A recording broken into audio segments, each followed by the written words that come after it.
नमस्कार, स्वागत है आपका मीडिया टुडे में। मैं हूं अशोक वानखड़े। मीडिया टुडे में मैं अब लगातार आपके सामने रूबरू होऊंगा।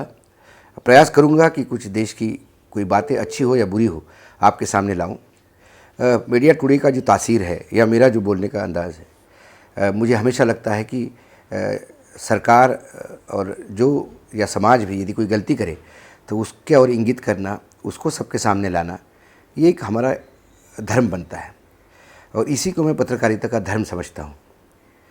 क्योंकि मानना मेरा ये है कि जितने भी सरकारें हैं, जिन नुमाइंदों को हम चुनाव जितवा के भेजते हैं, टैक्स पेयर्स का पैसा लाखों करोड़ों की तादाद में उन पे खर्चा होता है और वो खर्चा पैसा इसलिए होता है क्योंकि हमारा भविष्य उनके हाथ में होता है।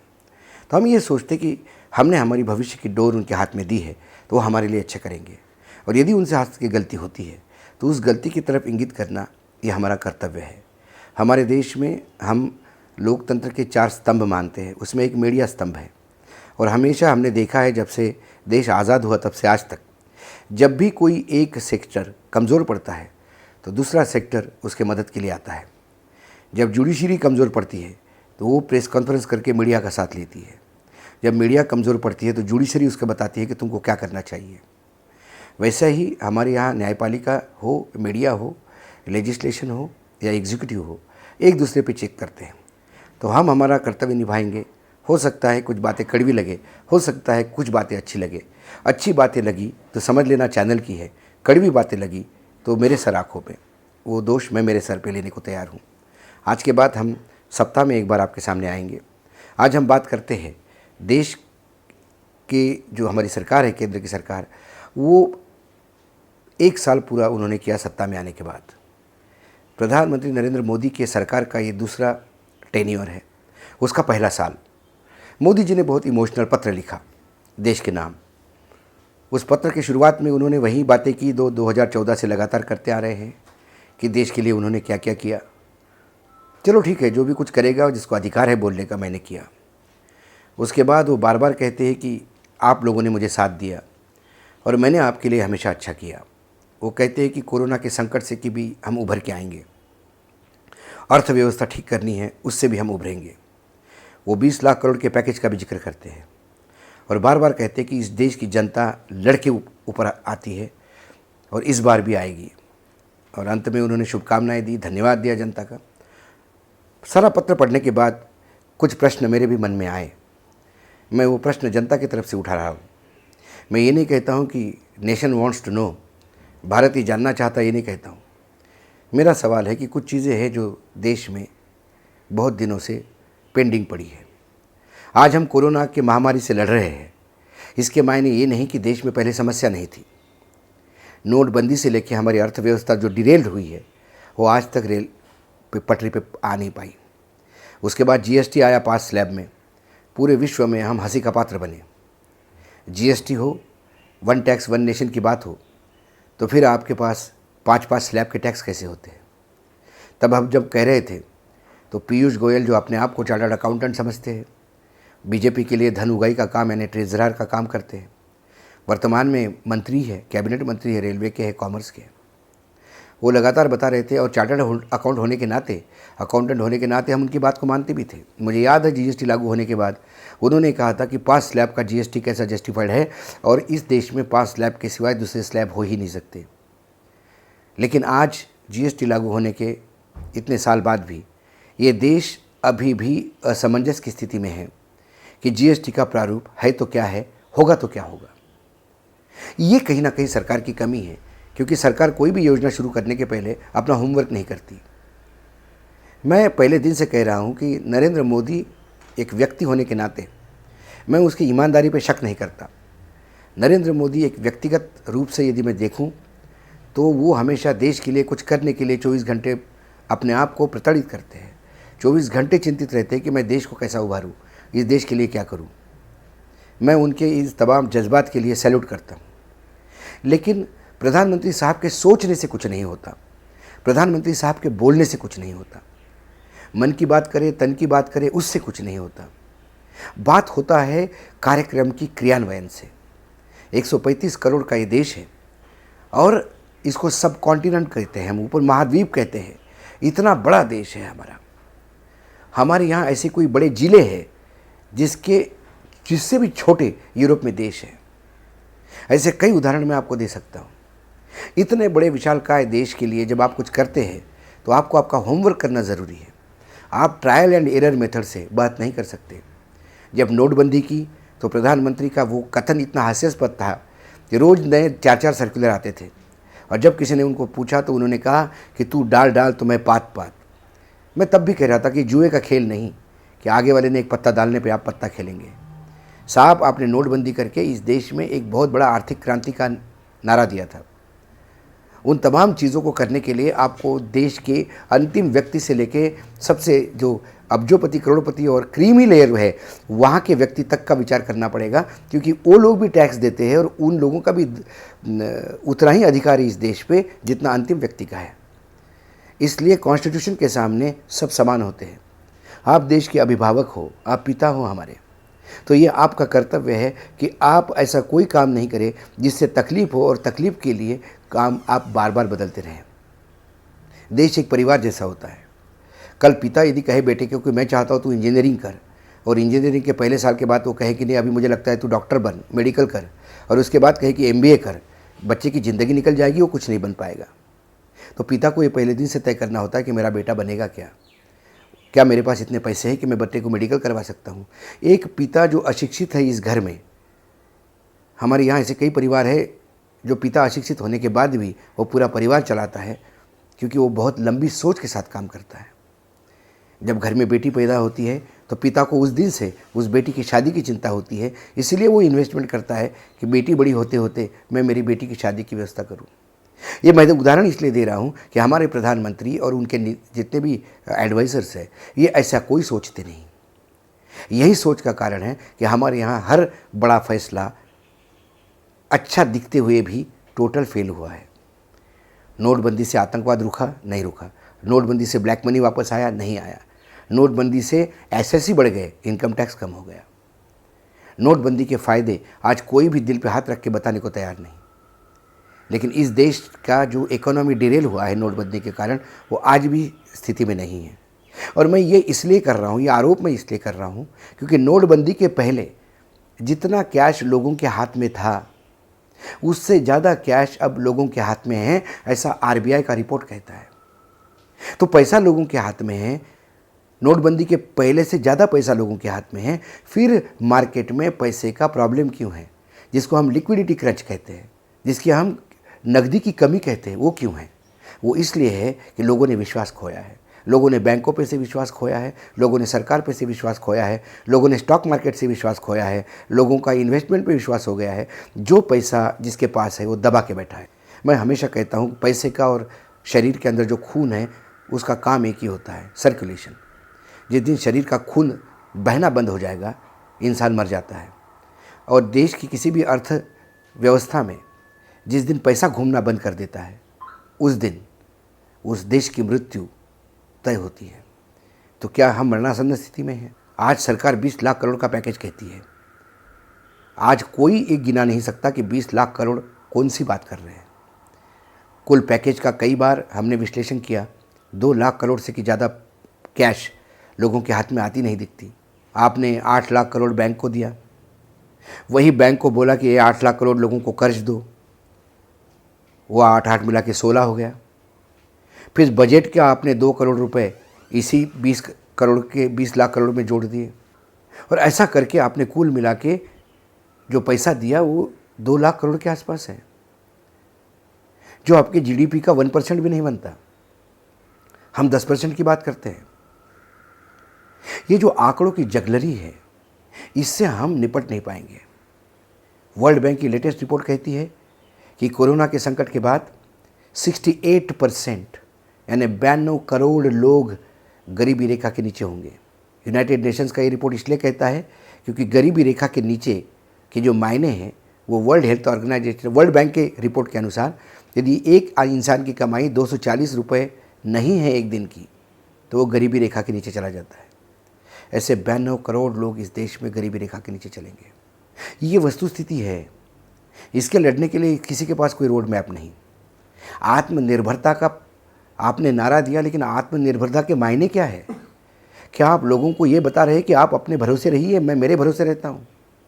आत्मनिर्भरता तो मुझे यही दिखती है।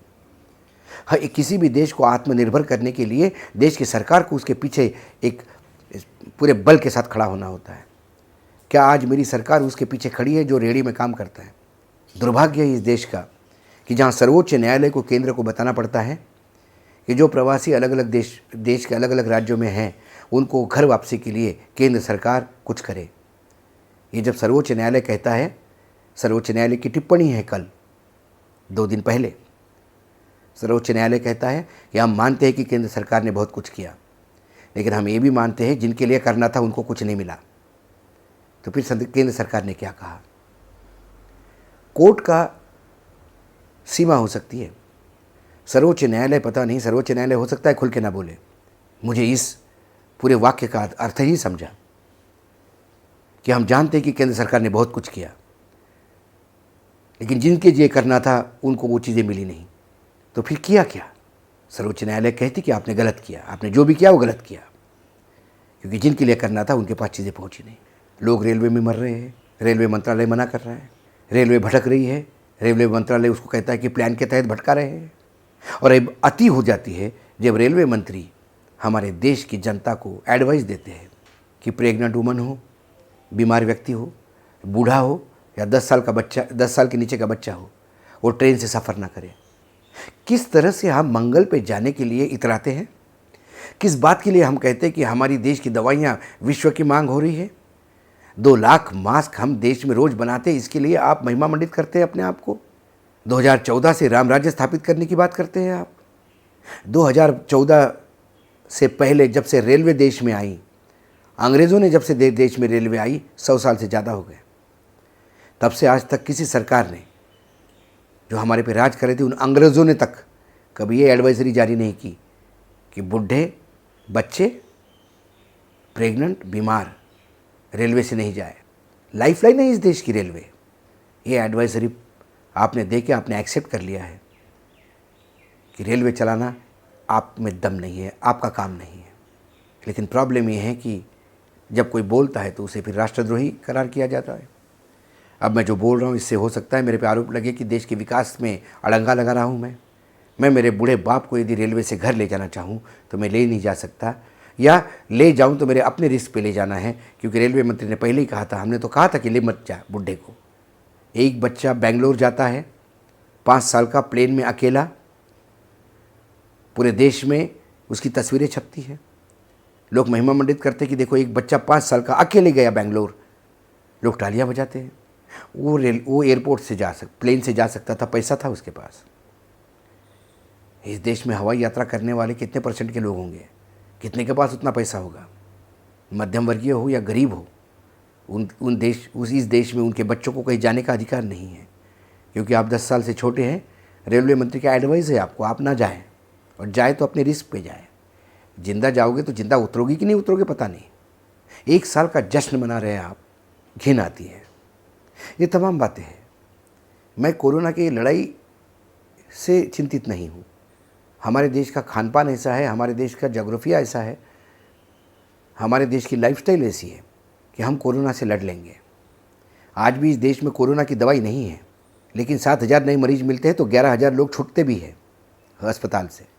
हमारे हेल्थ सेक्रेटरी कहते हैं कि 100 में से 80 लोग यानी 80% लोग कोरोना को खा गए हैं। मतलब कोरोना के उनमें सिम्टम ही नहीं दिखते। इसका मतलब उनकी इम्यूनिटी अच्छी है। 20% लोग सिर्फ कोरोना से तकलीफ पा रहे हैं। उस 20 में से भी मरने वालों का परसेंटेज बहुत कम है। कोरोना की लड़ाई सरकार से नहीं लड़ रहे। कोरोना की लड़ाई सरकार ना कहे कि हमारी वजह से लोग ठीक हो रहे हैं। हास्यास्पद है यदि मैं आपको आंकड़ा बताऊं, इस देश में हेल्थ सेक्टर में सरकार जितना खर्चा करती है वह यदि 133 करोड़ लोगों में बांट दिया जाए तो पर हेड 500 रुपये आता है साल का। साल का 500 रुपये इस देश में खर्चा होता है हेल्थ सेक्टर पे। हमारे यहाँ उत्तर प्रदेश सरकार ने जितना बजट जिला अस्पताल और महिला बाल विकास अस्पतालों के लिए दिया था बजट में, उससे 5 गुना पैसा ज़्यादा एक मंदिर के सौंदर्यकरण को दिया गया। मैं मंदिर के सौंदर्यकरण के खिलाफ नहीं हूँ, मैं नास्तिक नहीं हूँ, मैं घोर आस्तिक हूँ। मेरे धर्म में विश्वास रखता हूँ और सारी धर्म की मान्यताएं मानता हूँ, लेकिन फिर हमारे यहाँ संत परंपरा भी हुई है और संत परंपरा ने हमेशा कहा है, हमारा धर्म कहता है कि हर इंसान में भगवान बसता है। तो भगवान की मूर्ति रखने के लिए आप 200 करोड़ रुपए दे सकते हैं, लेकिन जिस इंसान में भगवान बसता है उस इंसान के हेल्थ केयर के लिए आपके पास 70 करोड़ रुपए है। ये उदाहरण उत्तर प्रदेश का ही नहीं है, पूरे देश के हर राज्य में आपको हेल्थ सेक्टर ऐसा मिलेगा। और हम महिमा मंडित करते हैं अपने आप को कि हमने ये किया, हमने वो किया। 3,500 करोड़ रुपए हम एक मूर्ति में लगा देते हैं। किसान मंडी में खड़ा है 7 दिन से, ट्रॉली में सोए सोए मर गया मध्य प्रदेश में। गेहूँ खरीदे का नंबर ही नहीं आया उसके पास, क्योंकि सरकार के पास बारदाना नहीं है, बोरा नहीं है रखने के लिए, गोडाउन नहीं है। 3,000 करोड़ के कोल्ड स्टोरेज यदि इस देश में बनते, 20 करोड़ में एक कोल्ड स्टोरेज बनता है बड़ा वाला, 3,000 करोड़ में कितने बनते आप देख लीजिएगा।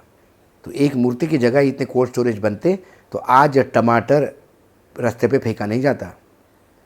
2 रुपये किलो और 3 रुपये किलो टमाटर बिक रहा है किसान के यहाँ, वो भी टमाटर कोल्ड स्टोरेज में रखता। ऐसी कई समस्याएं हैं और ये समस्या आज से नहीं है, देश आज़ाद हो गया तब से है। मैं ये नहीं मानता कि ये समस्या विरासत में नहीं मिली। अटल जी को यदि ये समस्या विरासत में मिली है कांग्रेस से, तो अटल जी के 5 साल की भी समस्याएं फिर कांग्रेस को विरासत में मिली है, और फिर कांग्रेस की 10 साल की समस्या नरेंद्र मोदी को विरासत में मिली। और यदि फिर मोदी जी भी वैसे ही है, तो फिर क्या हर 5 साल बाद हम नए लोग ट्राई करते रहेंगे? मोदी जी पे लोगों ने दिल खोल के विश्वास रखा है, तो इस विश्वास पे वो खरे उतरे, यही इच्छा है हमारी। ऐसे तमाम मसले हैं, इन पे बात की जाएगी। 1 साल में क्या किया ये आप जानते हैं।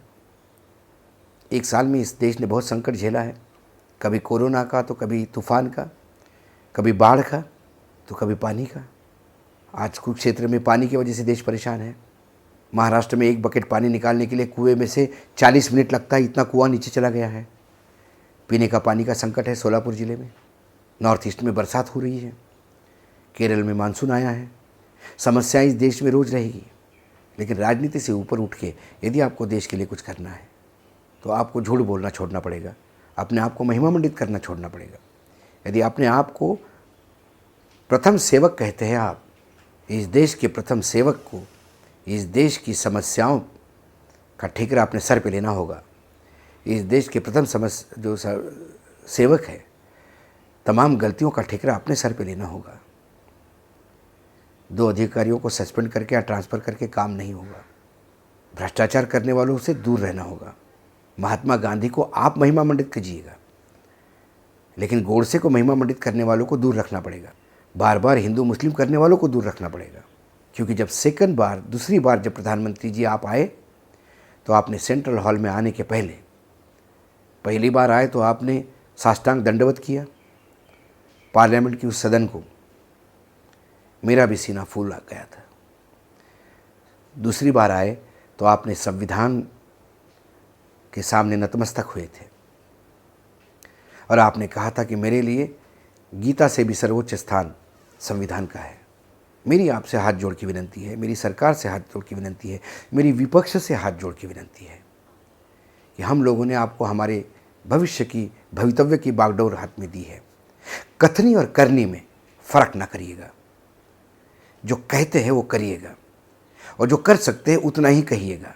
बातों से देश नहीं चलता, ये बात ध्यान रखिएगा। 5 साल के लिए आए थे, 1 साल निकल गया, 4 साल बचे हैं।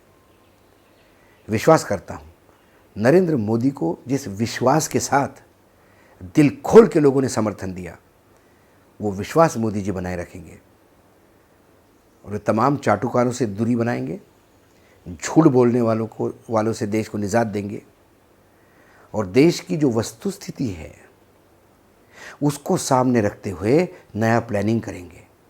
झूठे आंकड़ों पे प्लानिंग करोगे तो पत्ते के बंगले जैसा ढह जाएगा सारा प्लानिंग जो अभी तक ढहते आ रहा है।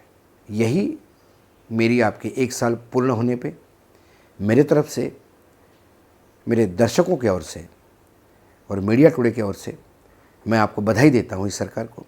हाँ, ये जो अक्रॉस द टेबल डिस्कशन है ये आने वाले 5 साल तक ऐसा ही चलता रहेगा, क्योंकि सरकार को आईना दिखाना ये हमारा कर्तव्य समझते हैं। कुछ को अच्छा लगे तो ठीक है, कुछ को बुरा लगे तो ठीक है, अच्छा या बुरा जिसकी रिस्पॉन्सिबिलिटी मैं लेता हूँ। आज इतना ही, फिर आऊँगा किसी और विषय के साथ अगले सप्ताह आपके पास। तब तक आप देखते रहिएगा मीडिया टुडे।